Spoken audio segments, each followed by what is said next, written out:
Mga bro, may pasabog ang Pilipinas sa larangan ng maritime security. NEDA just announced that we're bringing in 40 brand new fast patrol boats para sa ating Coast Guard. Kung iniisip nyo na ang ating baybayin ay mas magiging secure, tama kayo mga bro. Habang lumalaki ang tension sa region, especially sa South China Sea, malaking hakbang ito para protektahan ang ating teritoryo at ang ating mga kababayan na nandyan sa coastal areas. Pero, eto pa ang exciting part mga bro.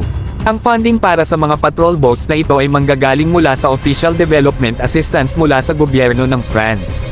Yes, you heard that right, may suporta tayo mula sa ating mga kaibigan sa Europe. Isipin nyo ang level ng partnership na ito, habang marami ang nakatingin sa South China Sea, andito ang France to back us up in upgrading our maritime defenses.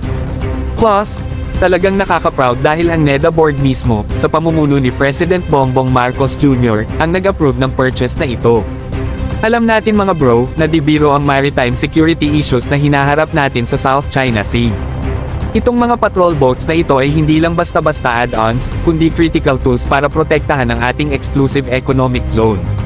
Walang katulad ang commitment na pinapakita ng Pilipinas sa pag-modernize ng Coast Guard natin, di lang para sa ating defense, pero para ipakita sa mundo na hindi tayo basta-basta nagpapadala. At huwag nyo nang tanungin kung gaano ka-advanced ang mga patrol boats na ito, mga bro. Fast and reliable, perfect para sa mabilisang response sa anumang banta sa ating territorial waters.